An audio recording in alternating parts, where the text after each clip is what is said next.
And one thing I find kind of unique about his plan in Chicago, he said people should be within walking distance of a park when they live downtown. That's true here in Chicago. A lot of his stuff took over 100 years to come into pass. We're just starting to see it come into play from 1909. And Daniel Burnham referred to Chicago as the Paris on the prairie. A lot of French influences within our city, gardens and fountains and balustrades.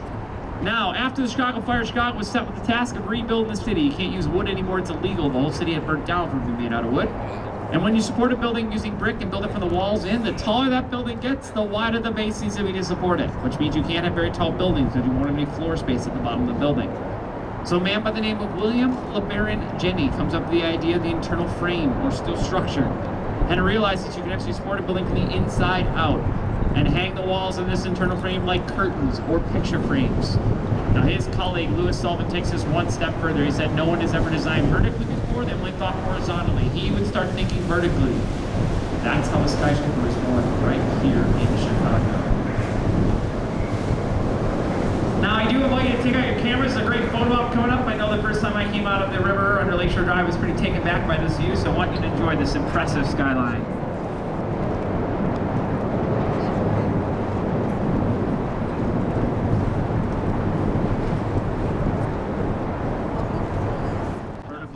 Kind of tallest amongst that clump of buildings. That's the Aon Center, or Big Stan as it was affectionately known, was built by the Indiana Standard Oil Company in 1973. It's also been the Amico building. Now the Indiana Standard Oil Company thought it'd be a tremendous idea to put Carrara marble all up and down the sides of this building. So they put 43,000 sheets of the same stuff that Michelangelo used to create his David. Problem is the Carrara marble doesn't do very well in Chicago weather. It began to crumble and break. You see the thinner that Carrara marble gets, the more delicate it becomes. They're putting 43,000 sheets up there, it's going to be very thin. Look right next to it, that triangle-shaped building. That is the Swiss Hotel, designed by an architect named Harry Weiss. Harry Weiss loved his triangles. Now the reason why this particular building is a triangle is because two sides of it have views of the lake, and two sides have views of the river, giving each one of the hotel rooms a little bit more value. Here in Chicago, 2010. Now it gets its name Aqua from those undulating balconies. They give it a wave-like effect. Well, they provide unique views from each one of the condos that are located inside the building, and they stop birds from flying in the side of it, which is pretty nice. Certain things repeat themselves in the style, and hopefully by the end of the tour you might be able to see a certain style and know it's that style, because you'll see one or two characteristics that you've seen in previous buildings of the same style. That's it. You'll probably be able to pick it up and see how it goes.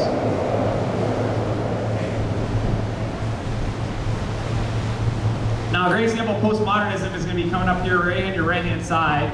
This is the NBC Tower from Adrian Smith's Skimmerlings in Maryland. Now I want you to notice those vertical lines, very Art Deco-esque. Well, if you look 3/4 of the way up, you'll see upside-down L's. Those are flying buttresses. Now they are not weight-bearing like they might be in an old Gothic cathedral, but they do give tribute to the Tribune building, which we're going to see in just a little bit. A lot of nationally syndicated talk shows are filmed there, including... Sure, the verdict is probably still out if you ask for the student's point of view. Next up, just past the Fidelity investment sign, you're going to see the flying buttresses of the Tribune Tower. 1925, they have a contest for most beautiful office building in the world. And Howells and Hood win with this neo-Gothic design. They beat out 262 other applicants for a $50,000 prize. They're celebrating the 75th anniversary of the Tribune Company in 1925. Now, if you stand on ground level, you can actually see pieces of other famous buildings built in the building, like the Taj Mahal, the White House. There's even moon rocks built in.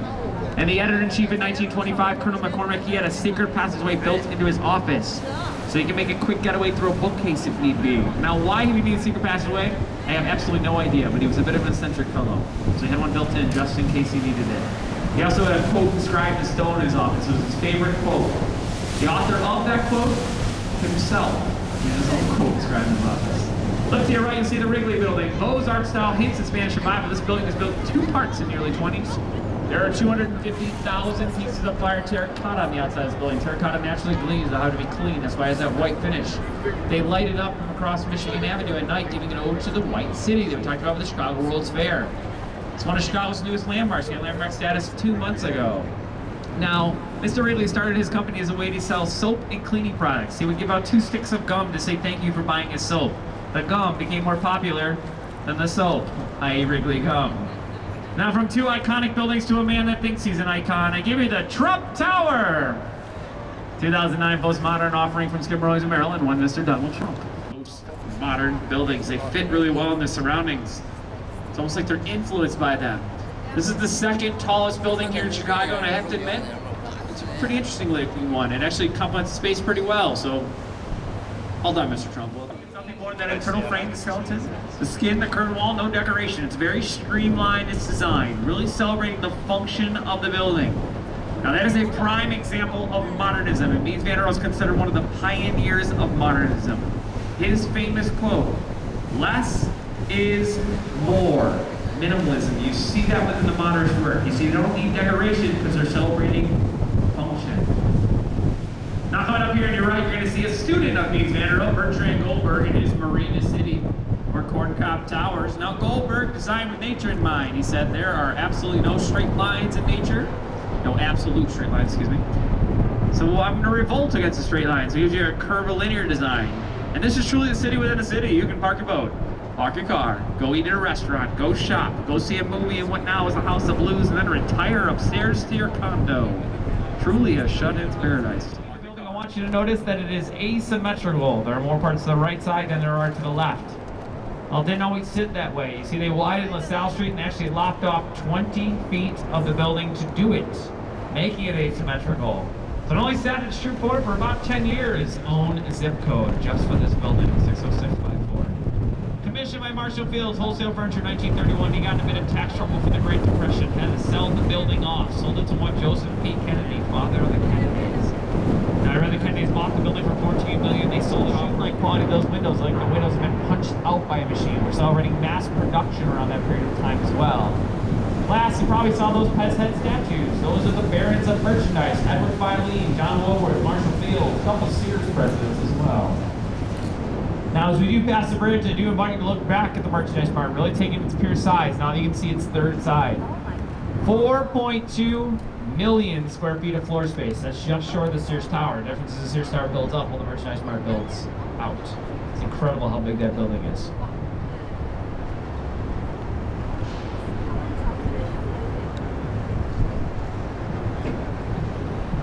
Now we got a Wolf Point. This is where the three branches of the river converge. And in the beginnings of Chicago, there was a tavern that sat on three corners of Wolf Point. They served as meeting places. Riverbend building from James DiStefano, 2002. Now what's unique about this particular building is that all the condos face the river. There are no condos on the backside, only hallways that run along the backside, giving each one of the condos riverfront. Number one in the market is the Trump Tower for $35 million. So you guys want to talk after me, we can pull some money and have a nice little summer home. Let me know. I do love to point out that this railroad bridge is directly in front of us. This is an example of a Chicago-style bascule bridge. We'll talk about that more later, but I like to point it out because they don't use it anymore, so they leave it up like that. And it's a beautiful image of old technology and how Chicago's still kind of celebrating it and leaving it instead of just taking the bridge down itself. But it's such a beautiful shot. There are 60 miles of unused freight train tunnels that run under our city. After a bit of procrastination, that puncture becomes a leak. Then the leak becomes a flood. 7 days it takes to clean up $1 billion worth of damage. The Thompson Center, which is 6 blocks under here, they said the food court, it looked like a small pond. There are fish floating around in it. Now the reason why I refer to it as the Great Chicago Leak is because floods sometimes are not covered under insurance purposes. Now, I want to talk a little bit just briefly about the Illinois-Michigan Canal, the I&M Canal. It was the first canal that connected these two rivers together, and that was its initial purpose. And what's amazing about this canal, it was built basically on the backs of Irish immigrants. And basically they would come to Chicago and they weren't looked upon very highly because you have a Protestant Chicago with the Roman Catholic Irish that are coming in. So they got very low income, low wage jobs. They would build this canal, it was a 100-mile canal, with their bare hands. They got paid $1 a day and a whiskey. Now, I say their bare hands, but they really had very little materials to work with. So they would use their hands to dig this canal. And what's crazy on top of all that is that they would go home and dig holes in their backyard so their muscles wouldn't tense up so they could go to work the next day. And it's incredible you think about that Chicago was literally built, some of our part of it, handmade by immigrants that came into town. Incredible things. Hollywood Route, late 1920s. And I want you to notice the 2 clock towers. They are modeled at the Sphinx legs. There's a lot of Egyptian references within Art Deco pieces. King Tut's tomb was found around that period of time. So we're celebrating those archaeological digs within the carvings and structures of the building. Now, I invite you to look back at the Boeing building, taking those steel girders, that's what I'm talking about. That is what's supporting that building. Also, if you look all the way up, now it is kind of hard to see because the scaffolding's up, but there are actually trains that run underneath this building. That's that air rights in action. We're gonna get a better look at it in just a little bit. Now, if you like Gateway 1, you're going to love Gateway 2. This is an exact twin of Gateway 1, just west of Bridge. The John Hancock building, and they leave those X's out in what's called structural expressionism, really celebrate the structural design. You can actually take a part of a floor out of the John Hancock building, and it'll be structurally sound because of those X's. I find them amazing. Now going up here and right inside, you'll see Gateway 4. This is the last of the Gateway complex. From Gage to Stefano, postmodern offering. I'll be flipping it right inside. Next up in your right inside, you'll see the old post office. Largest post office in the world. When it was first built, so big, in fact, the Congress Parkway runs right through the middle of it. Sorry about that, we have a big horn here on the Voyager. Congress Parkway. Now, if you're thinking to yourself, this looks very Gotham City-esque. It was in the Dark Knight, opening bank robbery scene. The zip line from Gateway 4 make their way to the old post office. Now, why would we need such a giant post office here in Chicago?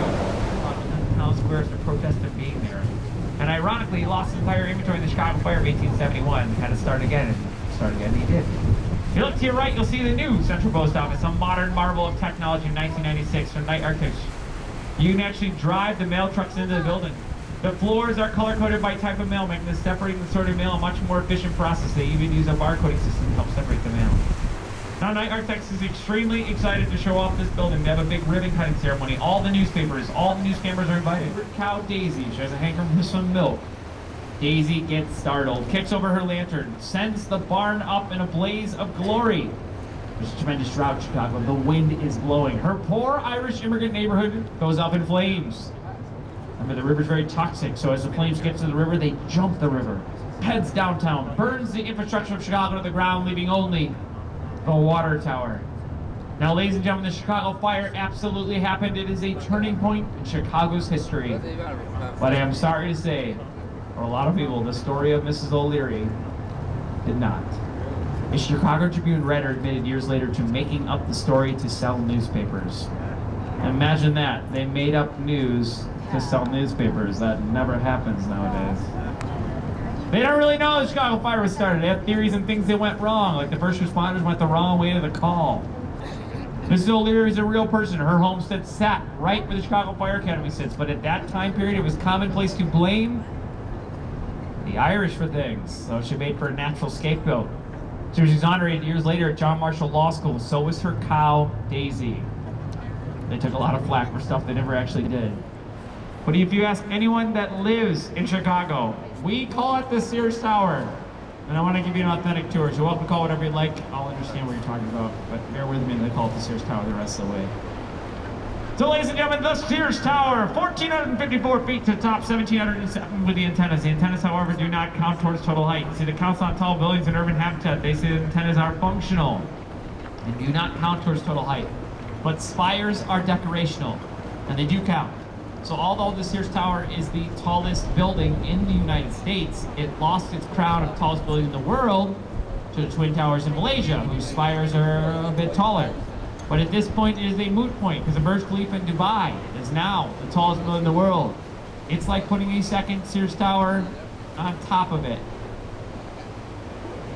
Now, the Council on Tall Buildings and Urban Habitat, they meet here in Chicago.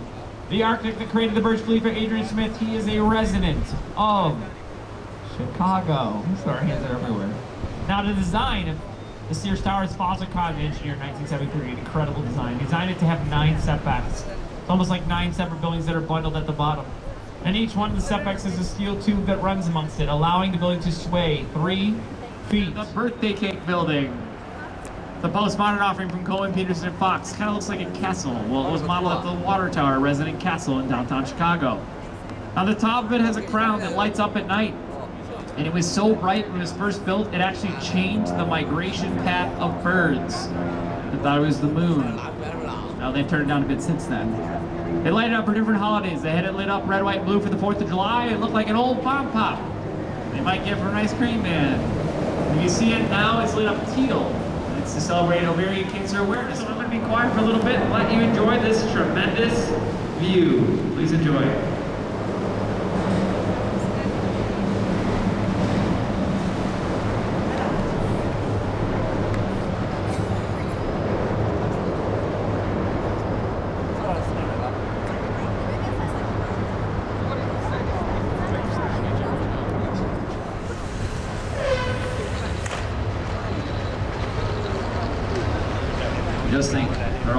picture of us too. On the windows. And I read it took them just over an hour and a half to climb the entire Sears Tower. I guess once you start, you want to get up as soon as you possibly can. Now we just passed under Adams Street. This is historic Route 66. Gets its start here in Chicago. Makes it all the way out to California. That's the bridge that we just passed under as we speak. Now, I mentioned Chicago was built with back some Irish and pretty easy for us because they put the name of this building on the side of it. But it's misspelled. It says the building. Well, as I know it's the Roman alphabet. They had no U's. They used a V even though it's written in English. Now if you look straight up, you'll notice setbacks. The throne-like quality. They nicknamed this Insul's throne. And there are many stories that are associated with Insul's throne. One is that Insul had a daughter who did opera in New York. She wasn't very good, so New York said thanks but no thanks. And the man they nominated for presidency that year, Abraham Lincoln. Got to start right here. And you can see they're actually painting the bridge right now. Kind of cool. Now we've been up the south branch of the river, we've been up the north branch, we're headed back down the main branch. You ever see a Chicago municipal sign? A hard time selling office space within that building because there are no corner offices. No, there's a lot of nautical influences within this building. You'll see porthole air conditioning units. And if you look at 225, which Wacker was built 6 years later, to its right, our left, there's porthole windows. Bring fire hose in, you spray them off to cool them down to get them to close and lock correctly. So usually only open them twice a week. Wednesday mornings and Saturday mornings is the way to combat that. It's very rare to see a bridge that has pedestrian traffic, car traffic, and train traffic all on the same bridge. Now in New York in the early 20s, there was suspicion that buildings were getting built too tall, too fast. They're going to block out the sun, take up all the good air, make life miserable for the people that lived on the ground. So New York said we got to do something about this. We got to have an ordinance. Only a certain percentage of the building can be at its full potential. We got air to naturally flow through the middle of the building, giving it a cannon-like effect, giving air to each one of those floors. And now we don't have that ordinance anymore, but you see postmodern buildings have an Art Deco feel to them. They often have setbacks. All the diamond trade in the early 20s. There's an auto elevator located inside this building, and jewelers can actually drive their cars to the building and take you up to whatever floor you need to drop your jewels off at, so you don't have to do it on the street. That's not to say there weren't criminals there. So it was rumored that Al Capone ran a speakeasy called the skyscraper in the world for 1 week in 1928. It is the Mather Tower, skinniest skyscraper here in Chicago, a neo-Gothic design. The top is actually a replica of the original. They put a new top on in 2000. It's slightly a different color. Some of the facades began to crumble and break. They put a new top on it. And there's about 300 square feet of floor space at the top of that building. Next to the Mather Tower, you see the London Guarantee and Accident Building. It's a Beaux-Arts style building, great columns and symmetry to it. It is important to more where it sits. You see it sits in the site of Fort Dearborn. Fort Dearborn is an important event. Chicago's history is represented in the Chicago flag. There are 4 stars on the Chicago flag. 1 for the fire, 1 for the World's Fair of 1893, 1 for the World's Fair of 1933, and 1 for Fort Dearborn. The 2 blue lines represent the Chicago River, and the white that represents the side Chicago, the north side, the south side, the west side. The east side is represented by Lake Michigan. Now we are about to pass under the DuSable Bridge. And this was renamed after the very first permanent resident of Chicago, John Baptiste Pont DuSable. He was of French and Haitian descent, a fur trader and a farmer. He lived here for just over 20 years. It's the 4th tallest building here in Chicago. It goes Sears Tower, Trump Tower. It also has the Aon Center, and then John Hancock Building's the last, the 4th. You look out there, you'll see those antennas sticking up and those X's we talked about with the structural expressionism. Now, I would recommend for my adult passengers, go at night, have a drink in the Signature Lounge. Beautiful views. Unfortunately for the gentlemen on the boat, we cannot see the very best view. You see, it's in a ladies' restroom. There's a floor-to-ceiling window. When I'm told my fiance, it's pretty breathtaking. In fact, she tells me every single time we're remotely close to the building, so it's probably pretty good. So definitely, if you go, ladies, use the restroom like New York and St. Louis. And they've bragged about our city a lot. And the politicians around the world said, are you listening to these politicians in Chicago? All the hot air, all the wind coming out of their mouths. They're all long-winded. That's how we got our nickname, the Windy City. Now, I do want to point out really fast, on your right-hand side, you see the river walkways, and kind of reinforcing what we talked about. It shoots over the river. It does it for 10 minutes at a time. It is an hourly schedule. We do time our tours around it, so we won't get hit. As I admit, some days it would feel nice to go right through the middle of it, but definitely check that out. I'd say stand behind it and see as it shoots over the river. It's pretty cool to see. Now, some famous residents that have lived there. Sammy Sosa, the baseball player. Alice Cooper, the rocker. Kurt Russell and Goldie Hawn had a condo there. But contrary to popular belief, Oprah does not live there. A lot of people think she does. Now, my favorite fact about Lake Point Tower is the fact that it's actually built on the debris from the Chicago fire. So they had to take all that debris and put it somewhere so they could put it on fire. So right here, I want to talk about this building basically right in front of it with the facade, the American facade basically coming at us. This is called the Swiss Hotel, designed by an architect named Harry Reed. And Harry loved and if you look at that building from above, you see the shape of a giant